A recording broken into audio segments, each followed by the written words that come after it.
Welcome back to the Damage Report, everybody. It is Wednesday. I'm Johnny Rolla. Jayar Jackson is here, making it again, as always on Wednesday. Jayar rated. Welcome. It's Jayar Wednesday. Good luck with the crisp white shirt.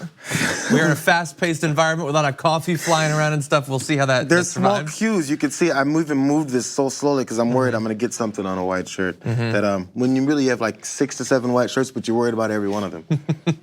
When he put his mug on the desk, my side of the desk went up a little bit, actually.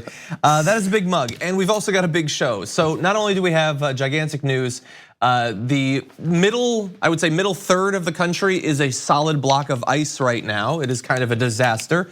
We're going to have updates on that, including the president weighing in on the weather situation gripping the Midwest right now. A little bit later on the show, I want to really focus on a couple of different angles on the economic situation that we are in as a country and what is either needed to fix it or what people are interested in doing to potentially fix the economic situation with stuff like inequality, stuff like that. So new polls on socialism. How interested are different groups of Americans in socialism? There are some fascinating findings here that I would not have expected. Then on the other side, Howard Schultz. We've been mocking him constantly on this show throughout the week, but there is a network where he is getting quite a bit of praise. We will reveal how that's playing out. Also, we have 2 great guests. So from Hong Kong, from Time, Suyin Haynes is gonna be joining us to break down how the Me Too movement has moved over and started to find some success in Asia. We'll be breaking that down. Later on, one of the documentarians behind the film Sharkwater, Extinction will be joining us to talk about the shark trade, shark fin soup, the continuing issues with that in various parts of the world. So obviously lots to get to, why don't we jump right into it? Right now, the situation in the Midwest is absolutely horrendous with shockingly low temperatures. To put it in perspective, I guess, we saw that with wind chill right now in, I believe, Chicago, it feels like negative 51 degrees, which without any added detail is insanity. But right now that means it feels 100 degrees colder in Chicago than in LA. Now, any reasonable person hears that number and thinks, what is going on in our country?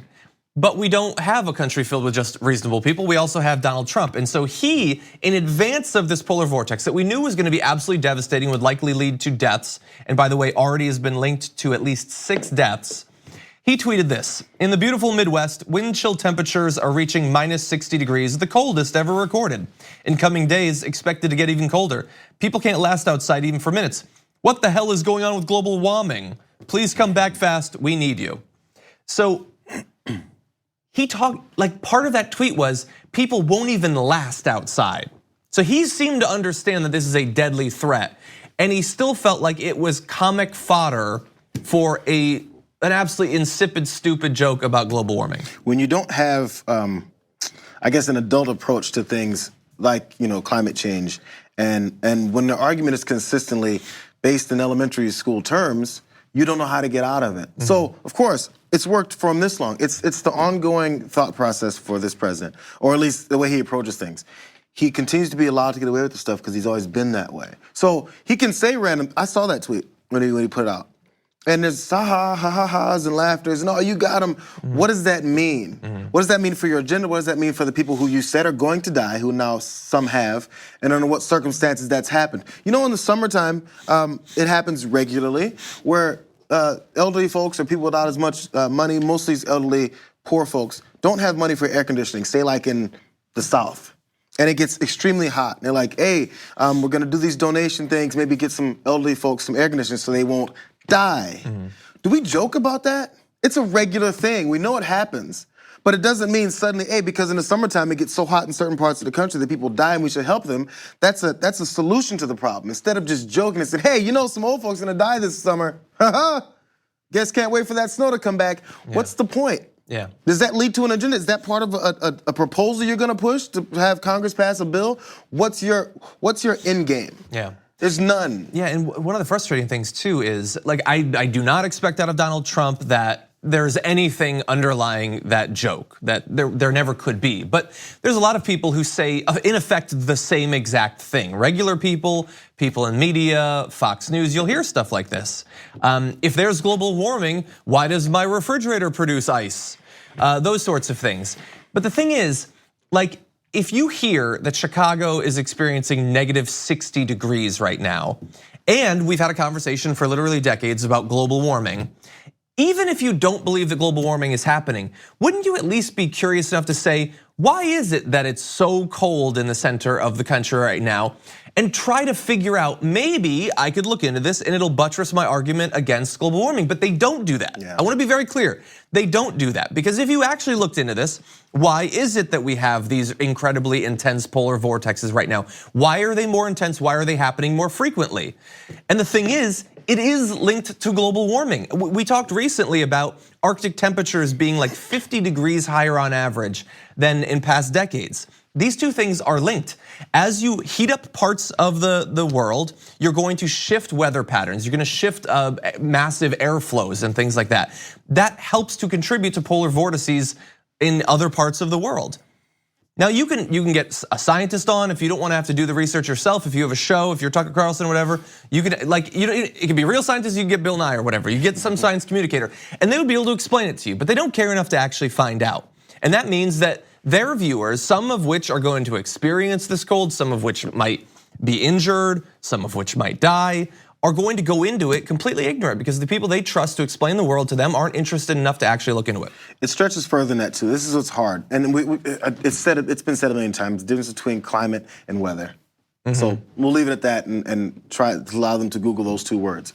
So on top of that, also the governor of Kentucky, Matt Bevin, he was on a radio interview and he said, "Oh man, we're getting soft because kids are being kept out of school because of the extreme weather." And he said, "There's no ice going with it or any snow." Why does there have to be ice or snow for it to be extremely cold? Why does that simple thought process? And he said, we're getting soft. His bottom line was, we're getting soft. Again, it's based in this emotional, hey, we're tough guys, we're Americans. So we go outside, we're still humans, by the way. I'm not sure when we became robotic, but we can't go outside in negative 55-degree weather because people literally, it's instant, near instant frostbite. After you talk about how tough you are, go out and chill and stand out in it for 15, 20 minutes and tell me how you feel. Yeah, I think he's got a good point. I think that he is a tough guy, and that's why if you are around him and if you see him in public, if he's wearing a coat, I want you to raise that as a concern because Matt Bevin might be getting soft. Why are you wearing a coat? Why are you wearing shoes? Why don't you toughen up in the negative 55 degrees? That is so perfect. I'm so glad that you found that because that is like the need to own the libs and to own the millennials and all that, even at the expense of people dying. So I wanna make the case that we are in a participation trophy culture and everybody's weak and wants a safe space. And if that means that a kid has to get like hypothermia, then that's what it'll take, okay? Jesus, we want a safe space from the negative 55 degrees. That's what we want right now, Can I give one more quote from Bevin? Yeah. It does concern, he said he was joking a bit with the whole thing like we've gotten soft. So this is where he's serious. It does concern me a little bit that in America, on this and many other fronts, we're sending messages to our young people that if life is hard, you can curl up in the fetal position somewhere in a warm place and just wait until it stops being hard. It's literally cold. Life is too easy. Because, I mean, maybe previous, in the olden days, around the turn of the 20th century, we can go ahead and say, hey, people died in extreme conditions because we didn't have the ability to save them. Let's go back to that? Yeah. Why is that what we're longing for? The good old days. Make America die of exposure again.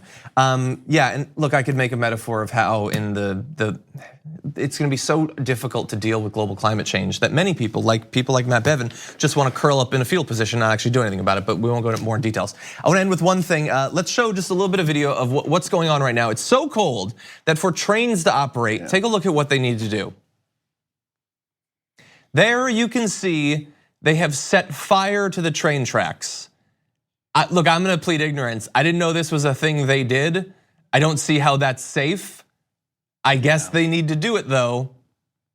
What world are we living in? What have we You wonder what wrong? damage could be done, and also there's certain sections that they set the fire to. So what about the other sections that aren't It's not like a fire line. I guess they identify the worst ice. I honestly don't know. But I do know it's probably not a good situation, and we should probably rely on people with a more nuanced understanding of the situation we face than Donald Trump. And our friends in Chicago and other parts of the country, the North, and it's going to go to the Northeast, Midwest, and everything. Be safe. Don't listen to people that tell you you're not being tough by going outside and shoveling snow. If you have to, I hear you, but be prepared. Yeah. Stay inside. Yeah. Stay warm. Okay, we're gonna take a short break. When we come back, we need to talk about a relatively new show called the Republic, or UNFTR. As a Young Turks fan, you already know that the government, the media, and corporations are constantly peddling lies that serve the interests of the rich and powerful. But now there's a podcast dedicated to unraveling those lies, debunking the conventional wisdom. In each episode of the Republic, or UNFTR, the host delves into a different historical episode or topic that's generally misunderstood or purposely obfuscated by the so-called powers that be, featuring in-depth research, razor-sharp commentary, and just the right amount of vulgarity. The UNFTR podcast takes a sledgehammer to what you thought you knew about some of the nation's most sacred historical cows. But don't just take my word for it. The New York Times described UNFTR as consistently compelling and educational, aiming to challenge conventional wisdom and upend the historical narratives that were taught in school. For as the great philosopher Yoda once put it, you must unlearn what you have learned. And that's true whether you're in Jedi training or you're uprooting and exposing all the propaganda and disinformation you've been fed over the course of your lifetime. So search for UNFTR in your podcast app today and get ready to get informed, angered, and entertained all at the same time.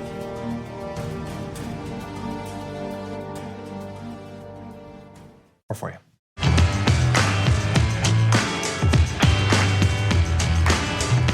Here at the Damage Report, we've done quite a bit of coverage on the effects of the Me Too movement inside of the US, but its effects do not actually stop at our own borders. And joining us now to help break down the international ramifications is writer for Times, Suyin Haynes, who joins us now from Hong Kong. Welcome to the show.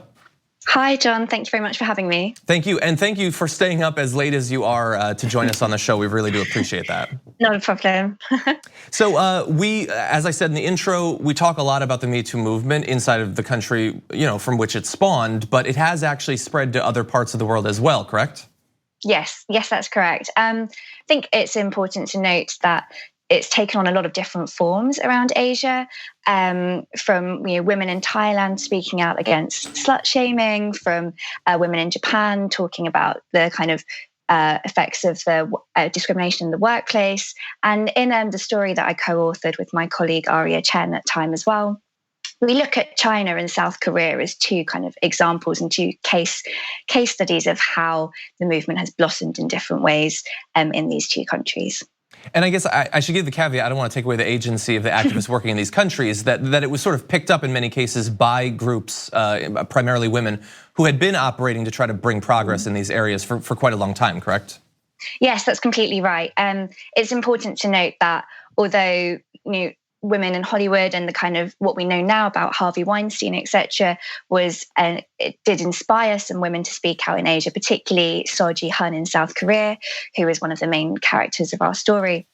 A lot of women's activists around the region have been working for these kinds of changes for a really long time and have been waiting for this kind of opportunity to use Me Too as we know it as a kind of vehicle to advance their own causes for women in their own countries that are very specific. So it's been a kind of decades of long simmering tensions that have been present in countries like the Philippines, for example, where we've had women's rights activists working for years to kind of advance the role of women in peacemaking.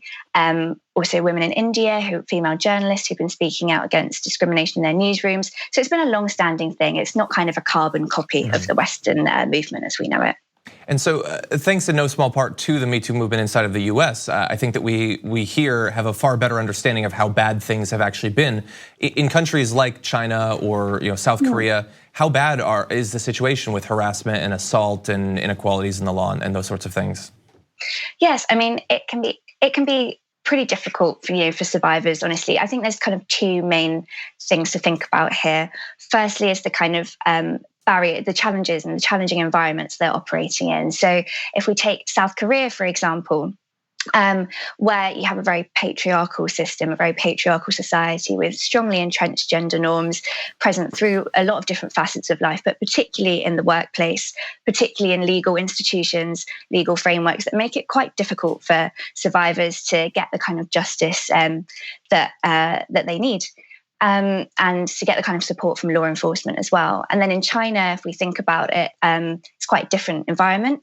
Obviously, it's an authoritarian state where the freedom of the press and freedom of information is very limited. And that was what was so crucial, I think, to the kind of blossoming of Me Too in Hollywood, where the investigations by the New Yorker and the New York Times were really instrumental in showing us what we know now. That doesn't really exist in the same way in China at all. So activists kind of have to contend with censorship, state surveillance, but have done so in very inventive and imaginative ways. And that movement is largely organized online. So I'm very glad that you brought that up, because obviously the ability to organize and protest and all that is very different. So you talked about inventive ways that they've come up with, in particular in China, to get around some of these sort of societal and governmental restrictions. What are some examples of those? Sure, that's a great question. So some of the ways that activists that we've spoken to as part of the report have told us are using symbols instead of words to describe what they mean. In Mandarin, Me Too, kind of the sounds translate to the phrase rice bunny. So using the emojis of a bunny and a rice bowl to disseminate that information. It's quite inventive. Also using quite advanced things like blockchain and that kind of technology and coding as well to get the message out there. So it's kind of, the movement is, one activist told us that it's a countless voices, nameless voices echoing each other. And I think that's really important because sometimes state censors will delete posts and are constantly monitoring for any mention of feminism, women's rights, harassment, Me Too. And sometimes posts will get deleted within a matter of hours. And so it's these network of volunteers that are so instrumental in reposting and sharing each other's stories and coming up with different ways to do that. And so in some of the countries that you talked about in your piece on Time, has there been success yet in actually bringing to some form of justice high-profile individuals? Yeah, that's a great question. Actually, just last week, the protagonist of our article, Soji Han, she is a top-level female prosecutor in South Korea. She had a high-profile interview in January last year. Just last week, the man that she alleged she had brought her claim of harassment against, he was sentenced to 2 years in prison. But it's quite interesting to note that the terms were on, the sentencing was on the terms of abuse of power rather than like sexual harassment or sexual abuse. And that kind of brings into focus the complexities of South Korea's legal system. Yeah. Oh no, continue. Oh, sure. Yet another example in South Korea, they've just recently launched a wide-scale investigation into abuse in sports. So the Olympic speed skating team, a wave of women spoke out about abuse they'd suffered at the hands of their coaches. So that's another really good example of how this kind of has really brought into focus the injustices that women face on a daily basis. That's very good news to hear, and obviously, there's some pushback in the U.S. against the movement, which is unfortunate to see. It's good to see that outside of the U.S. there's also some progress in the right direction. Yeah. Suyin, Haynes, thank you so much for joining us. We really appreciate it. And get some sleep. Thank you. Okay, we're gonna take a short break. When we come back, new polling on socialism. What do young Republicans actually think about it? After this. Welcome back to the show, everyone. So much more to get to with Jayar Jackson. Jayar, always glad to have you here. Even if for part of the show you're going to be booted out of the studio. I mean, I guess I'm getting used to this by now. You know what? You're right. You should stick around and participate in the next interview. Actually, you know what? It's really interesting because I've heard about it's pretty devastating, the stuff that's going on with the shark hunting. I know. We for a couple of years had Sam Shocker around the studio. That's one of the issues she cares about and talks about quite frequently, and we've talked about it once or twice on the show as well. As we're going to describe in detail, between 100 and 150 million sharks a year are killed, which sounds like it has to be made up. And full disclosure, John is petrified of sharks and generally doesn't want them near him, or even really not to exist, but just doesn't want to see them ever. But even with that in mind, this is like horrific the way it goes. Like, I'm sure you'll find some compassion in your cold heart. I will try. As cold as the heart of a shark, actually. So maybe that's the thing I have in common with them. Okay, so let's move on to the news. In the latest of our dispatches from the shifting of the Overton window, let's talk now about socialism. Axios and SurveyMonkey teamed up to ask the American people, that's for you, Brett, what the American people think about socialism. Now, understand there are very few people in America actually pushing for what makes sense to identify as socialism in the context of socialist states like in Europe and things like that. Generally, it's something that questions capitalism in at least some form, democratic socialism, a bunch of different things like that. There's a spectrum. But they're using the word socialism here, so just bear that in mind. So let's bring up the first chart, see what we got. This is a question, do you have a positive or negative reaction to the word socialism? And right there you have Democrats split up into different age categories. So youngest on the left, then a little bit older, and then the old folk. And you'll note that even Democrats over 65 years old, 57% of them have a positive reaction to the word socialism. And once you get down to the youngins, it's 75%. So that's huge, but that's Democrats. I mean, come on, what does that mean? They're all a bunch of crazy lefties. Let's move on now to the next one. And you're to see there, we should have Republicans for that same question. And so you're seeing there, okay, so Republicans over 65, only 2% have a positive reaction. Not super surprising that all of those people had to be interrupted in watching Tucker Carlson to answer that question. But Republicans, 18 to 34, 29% have a positive reaction to the word socialism. That is the amazing fact of the day. You sound optimistic about this. Well, about the 18 to, is it 18 to 24, is that the young age range? You sound 18 to 34. 34, I'm sorry. You sound wildly optimistic, why? You're not surprised that 1 out of 3 young Republicans like socialism? Not so bad. I'm just noticing the 70% number right under it. And that's where my, Yeah, but we don't need to turn all of them into, hardcore commies or anything. But if some of them are less aggressively against it, that's gonna have ripple effects. It's I gonna help in understand. elections. Because the thing is, like, it's as information is flowing more, and we're in the age of information and free information. Generally, you can get to it. People will have their own mindsets, but I wonder what percentage of that 29% of the 18 to 34, if you ask them verbally and around their peers what they think of the word socialism, you're gonna get a small number because it's all about the peer pressure. That's fine. Answering a survey question is like being in the ballot box, or adjacent to it. Okay. It's a private thing. Anyway, okay, let's go a little bit beyond that, beyond just the labels. Okay, let's talk about actual policy preferences. So, what do you think is the biggest problem in this country? So let's bring this up. You're gonna have 4 Republicans. Now, what's interesting is that unfairness in the economic system that favors the wealthy is being contrasted with overregulation of the free market interferes with growth and prosperity. So, blah, blah, lib, blah, blah, conservative. Right. Young Republicans, 31% think that unfairness in the economic system is the big issue, which, okay, again, compared to libs, not a huge thing, but compared to old Republicans, it's almost 3 times more liberal. I'm beginning to see where you're going with this. At least there's a shift from the old guard of Republicans to the new. Okay, fine. That's all that I'm saying. I'll go with you this on this positive tone if you really want me to. Let me hit you with one more bit of data. Question, do you believe the federal government should or should not pursue policies that try to reduce the gap between wealthy and less well-off Americans? So, this is not as amazing, but believe strongly that they should for young Republicans is 11%. You combine that with believe somewhat that they should, that's 39%. Again, a nice big gap over Republicans 65 and older. That means these people are not going to vote based on trying to stop AOC from becoming president or whatever, however you term it. I think that is positive. Okay, so then what this does tell us at least, we're gonna stay on this positive run here. I'm gonna try really hard, which has always been the basis for say Democratic candidates, or really any candidate that wants to appeal to the majority of folks. If you want to cross the aisle, go off of real policies and how policies that actually affect Americans rather than buzzwords. Because our buzzwords are socialism. How do you identify with the word socialism versus how do you identify with this policy that actually helps Americans, that Americans all pay into? The part that and still isn't said. I mean, even from the stretches of the party, Democratic Party, that talk about democratic socialism, they still don't even go so far as to say you're paying for this. They're still leaving that part out. They'll say, hey, you deserve it because you're Americans. And democratic socialism would work with enhancing your lives, healthcare, education, all that stuff, right?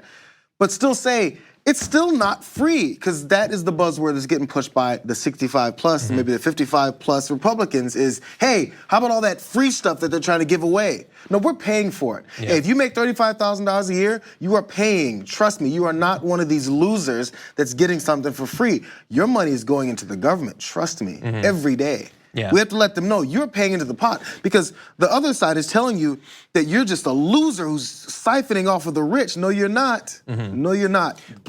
Build some worth into those other folks that are in the society. Well, and especially the siphoning off the wealthy. I mean, if we go back and we look at the chart of productivity and average wages, how they begin to diverge in the 80s, there is siphoning going on, but it's not from the wealthy, really. They've been pushing it for so long, you have to believe it almost. Exactly, exactly. And look, this is the most recent data we have is down to the 18-year-olds. We will have to wait to see if this continues. But if we look at generation by generation, it becoming the way it is, I think the next generation of Republicans will be centrist Democrats, and after that, everyone will be Joseph Stalin. So very exciting times coming for America in the future. But let's turn to one other bit of news.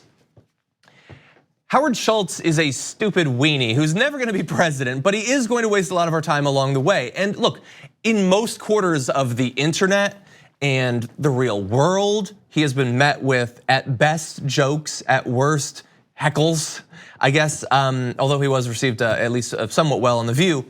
There is a place, though, where Howard Schultz and his Don Quixote-like quest to become president has been received very well.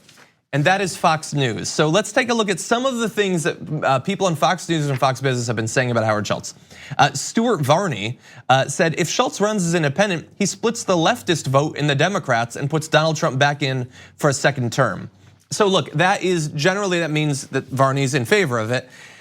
The idea that there's a lot of leftists that are considering voting for Howard Schultz seems weird. I get the general point he's trying to make, that some people will vote for him. I doubt it's like, rank and file DSA members are like, yeah, Howard Schultz, I like his defense of the status quo in taxes. He's making the same point people always make whenever there's an independent runner from either side. Maybe it's centrist right, centrist left, and people get frustrated, they're gonna split the vote. But you still throw in those buzzwords like those leftists. It's constant branding with the same message. Anyone who's not a Tea Party member is a leftist at this point to them. Okay, next, this is Ainsley Earhart of Fox and Friends. Wall Street would love for him to run. I know Republicans would love for him to run because he would divide the Democratic Party. So they're very focused strategically there. It's just a basic statement, that's true. Yeah, Lou Dobbs says some Democrats are so concerned his bid would split anti-Trump votes on the left and ensure his reelection. Do it, Howard, do it. Run, Howard, run, something like that. Again, is it really splitting the It could. Look, anyone who runs as an independent, if they actually get on the ballot across the 50 states, they will get some votes. It generally, historically, doesn't pass 1, 2, 4% or whatever, but it could. Has there been a poll where he gets 1%? Right, well. Or 2, have we seen that? There has been a million quotes like this over the past 3 days. There is, as far as I know, no data to back up any of it. This is exactly what I think he's gauging in these media stints he's going on. It's like, let's see. He even said it when he was talking. I think it was with CNBC in that interview. He's like, we'll go out in the country and we'll see what people think of me. Yeah. He's getting engaged for it. Okay, that's fine. To see where the numbers will Axios be. and SurveyMonkey, please run some numbers and see. I think that the most common response will be who, and then next him. We'll see. I saw Stephen Colbert. He tweeted. He's very appealing to the people who stood in a bathroom in Starbucks and thought, the guy in charge of this should be in charge of everything. But anyway, let's see, Newt Gingrich, who's a Fox contributor. By the way, I love how, if you're just a name in politics, you don't have to have anything to actually contribute, any actual insight. You get paid. You get paid by CNN or MSNBC or Fox News, and you will just always be around. That's the way it works out. Jeff Flake was just hired, I think, by CNN, is it? CBS? Yeah. Yes, you're right, it is CBS. Why? First of all, Jeff Flake will want to come on your air regardless, okay? Because he needs to stay relevant. You don't have to pay him. And also, what great insight is he really providing? Are you so desperate to get an anti-Trump voice that you'll bring on Jeff Flake? Bring on Jayar, bring on me. Yes. We will say Lots of really harsh stuff about the president. Take that paycheck. Exactly. And so Newt Gingrich, I don't want to, let's not put up the graphic. You don't need to actually be exposed to the direct output of his brain, but he wants Trump to encourage Howard Schultz to run. And Trump has done that. So Trump had previously tweeted, Howard Schultz doesn't have the guts to run for president. Watched him on 60 Minutes last night and I agree with him that he is not the smartest person. Besides, America already has that. I only hope that Starbucks is still paying me their rent in Trump Tower.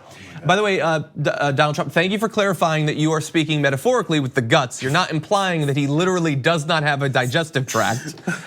Stupid man. But anyway, so look, do you think that Howard Schultz is going to last? Is he going to end up on the ballot? I was thinking this yesterday. I don't think so.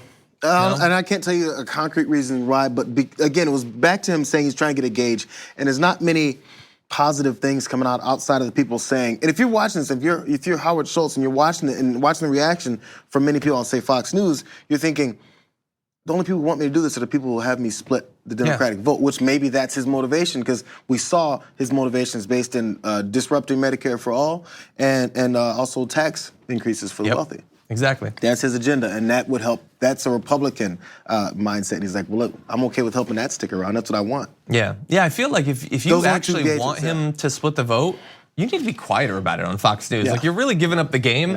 And anyway, I'm honestly not that worried. Just have the guy talk more about taxes, and he will write himself off into irrelevancy from my point of view. Okay, we're gonna take a short break. We're gonna kick Jayar temporarily out of the studio, although he will be back later. Another interview coming up on the other side of this break.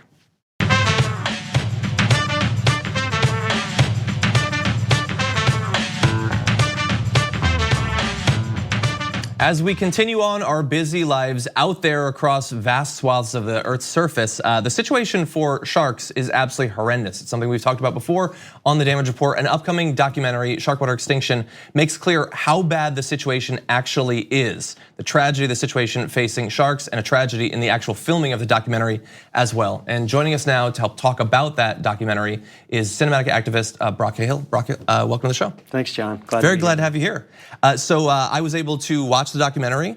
I was just awestruck by some of the numbers that are thrown around in the number of sharks that are killed every year, the trade in shark fins that continues to this day. So I want to get into all of that. I want people to understand the numbers. But in terms of your involvement in this documentary, your relationship with the creator of the documentary, can you walk us through how that actually developed?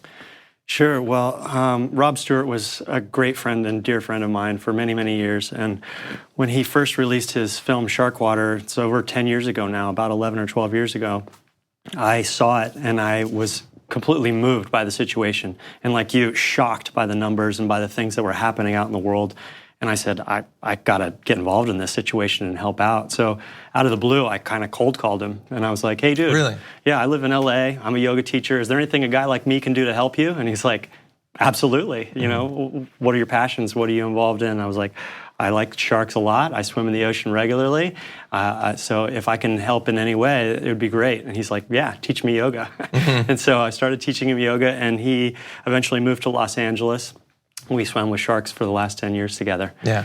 And in that process, you know, of course, we've done our best to throw our hats into the ring to enlighten the public to the challenges that are facing them and try to help them overcome some of these obstacles. Yeah, and so in this topic, there's a lot of ignorance. I include myself in the group that is largely ignorant of a lot of this, partially that I know in the documentary, Rob talks about wanting to change the public perception of sharks. That they are not the killing machines that they're portrayed as in movies. But I'm aware of that, and I'm still scared of them. I know that the numbers don't bear it out. When the actual numbers that should scare us are the numbers that are cited in the film, 100 to 150 million sharks killed. That is considered a conservative estimate. Yes. It sounds insane. I don't know how that's actually possible. But also in the documentary, they the crew goes to the site of a seizure of shark fins. Yes. These massive bags. What was it like to be exposed to how large this trade is, the scale it operates on? I mean, it's mind-blowing, like you say, to see these kind of numbers and then to see it play out on the floor of, you know, a place in Panama or in Costa Rica or in Cabo Verde, and all the locations that you see in the film. It just it's shocking, and you can't get over the fact that this amount of biomass is being taken out of the ocean, of the most important apex predator that we have on the planet. Because, love them or hate them, we all need sharks. They are a keystone species that are necessary for the rest of the species on this planet to survive. They control the ecosystem of the ocean, which gives us well over 70% of the oxygen that we breathe. So, even if you're freaked out by sharks because Jaws came along and changed everybody's perception of what these fish were doing, we have to have them. That's just that's all there is to it. Yeah, and certainly if they are being wiped out, how can we allow that to go on without us even acknowledging that it's happening? We can't. On the scale that it is. And people like you and people like Rob and people like myself will step forward and say, listen, folks, this is not the case. You've been fed a line of BS, and now we have to make sure that you recognize what the truth is. And we feel like if people know the truth, that they'll make better decisions and they'll stand up. And there's a lot of people that are actually loving sharks these days. You'll see love for sharks all over social media, and now they're starting to be respected in films a little bit more so. And I think that's due in large part to Rob Stewart and his efforts. Yeah, and let's talk about those efforts too, because one of the sort of constant themes throughout the documentary, at least the first 2/3 of the documentary, is that doing this sort of work where they're going to these different countries, they're investigating the trade, is not a safe thing that you can just do. They're sending drones into areas because they can't go there. There's worries about being shot. What was it like for the team to operate, never knowing what sort of personal danger that they could face simply by shedding light on this? Yeah, it was. I mean, it's freaky to tell you the absolute truth. You walk into a hotel, and we're staying at a hotel that's owned by the people that run the shark fin mafia, and so they have our passports at the desk, and you never know what's going to happen. You just don't. People disappear over kind of things like this, but we always had these conversations, Rob and I, over the course of a decade of like, well, it's dangerous, but it doesn't mean we're not going to do it. We have to put our best foot forward, and this is what we care about. So, whether or not it treads a line of like, well, we're going to go anyway. So it's challenging, but it's something that we believe wholeheartedly in.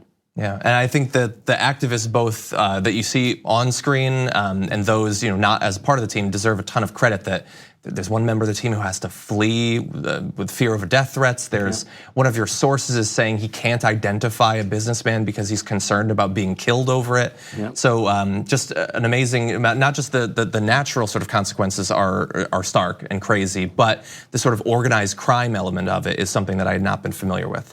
But one other aspect of the movie that we have to talk about is that obviously there was a tragedy during the filming and creation of the documentary, and that was the death of Rob, tragically, a couple of years ago. Could you talk about the experience of that happening, and then also how the project developed afterward? Sure. It's actually 2 years ago to the day. This was the day that we were going out in Florida, and his passing is tomorrow. That's the anniversary, and we're releasing the film on his second anniversary to celebrate his life and all of his efforts. And of course, it's wrought with emotion, as you can imagine, and losing a hero and a best friend and a son and a brother and on all the things that Rob was to all of these people that will be here tomorrow for this celebration. So in that process, it was excruciating, to lose someone with that much light and that much positivity that works so hard for these animals that don't have a voice.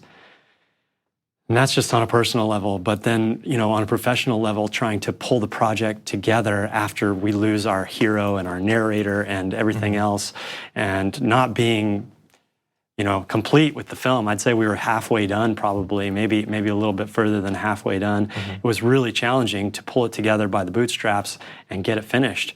But with an amazing team and his family, his parents, Brian and Sandy Stewart, that stepped forward, we were able to go back through the library and the archives and have Rob narrate the entire film. And that's a beautiful, beautiful final message, if you will, and a beautiful legacy for him to leave. And whilst the film is, of course, hard-hitting on all the issues that are surrounding sharks, I believe it's also a really beautiful tribute to a good human being. Yeah, and a continuation of the message that he relayed, not just in the film, but in many of his speeches and writing and all of that, that that he believes that everyone has the ability to be a hero about topics that they're passionate about. I mean, he talks about that in his narration. There's sections where he talks about not being scared of his own death that are both haunting but also inspirational, that he was pursuing at constant risk, not just during the dives, but even as we were saying on the on land portions. Yes. But not being scared off from doing what he felt like he needed to do. So in the end, it's obviously a tragic story, but it's an incredibly inspirational story as well. It is. I can't think of a more romantic or heroic story than somebody that gives everything that they have and that they are for what they believe in. And he paid the ultimate sacrifice, to be honest with you. He gave everything that was him to this cause, and he was willing to put it all on the line for it. And there's not that many people that are willing to do such things, that are willing to put themselves at extreme risk to make sure that we have an opportunity to save these animals and to better humanity. And he, like you said, he believed that there's ways to do this, to lift up, to be a hero for what you believe in, and he's a prime example of it, And as you say, people ask me all the time, is it really dangerous swimming with sharks? And like you say, the most dangerous part of our job is usually when we're on land somewhere in a sketchy situation. Getting in the water with sharks is the fun part and the payoff. Yeah, well, I can't guarantee I ever will, but this movie has brought me closer to it. Nice. And it is certainly a fitting tribute to his life and to his work. As you said, it's gonna be available digital and on demand in the US February 1st, which is like immediately when you're watching this online, and Canada February 5th. I also want to say, I always hope that people can leave these sorts of things with something they can do about it. So there's also sharkwater.com. Yes. I know that you have suggestions for not just how people can educate themselves, but what they can do to help correct the situation. Yeah, that's exactly right. We're diving into the realm of shark not just being used for shark fin soup, but what else is happening with these shark products. And we're finding that it's ending up in fertilizer and pet food and cosmetics and even food for human consumption, which is not safe at all. It's really high in pollution, chemical waste, neurotoxins, and all kinds of different things. But it's being mislabeled and fed to us as rock salmon, flake, fish and chips. All incredibly deceptive. Incredibly deceptive. As you know, that's a hot topic. Mislabeling food in the States and worldwide is a massive conundrum. So we're doing our best to uncover this, and people can find out more on the website. Yeah, and hopefully we'll watch the film. So Sharkwater, Extinction, as well as, by the way, you should look up the past documentaries, including Sharkwater. Yep, and Rob's second film is called Revolution, and it deals with the state of the environment and what's going on and how we can change our processes and our patterns to hopefully make a better impact. Well, Brock, thank you so much for joining us, helping shed light on this situation. We really appreciate it. Thanks for having me. Good luck with the film. Appreciate it, dude. We're gonna take a short break. We come back, one more story for you after this.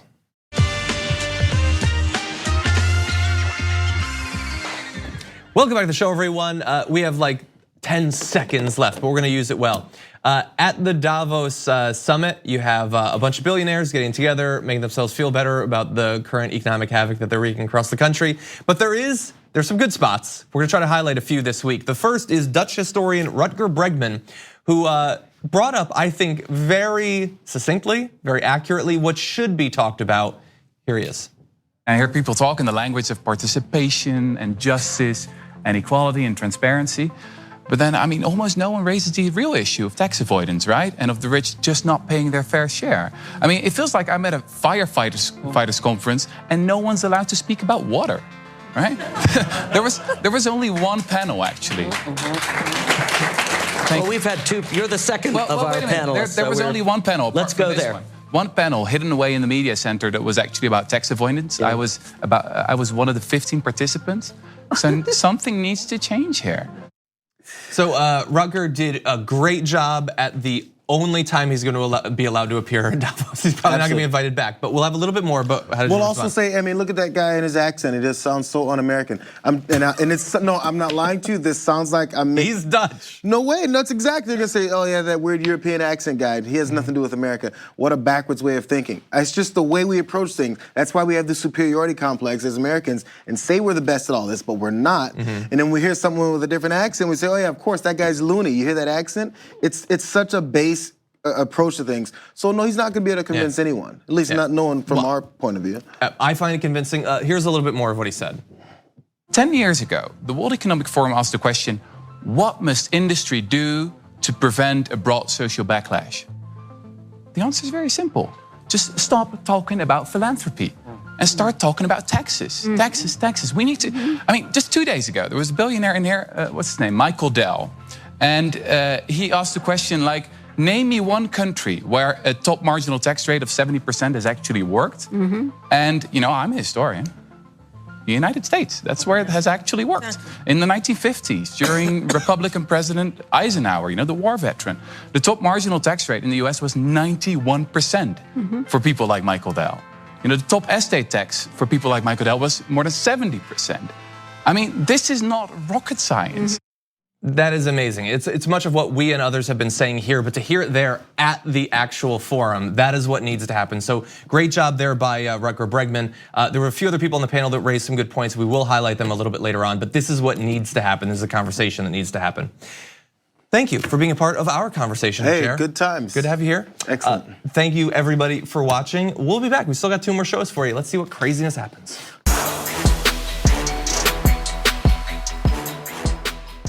Thanks for listening to the full episode of The Damage Report. Support our work, listen ad-free, access members-only bonus content, and more by subscribing to Apple Podcasts at apple.co/TYT. I'm your host, John Adarola. I'll see you soon.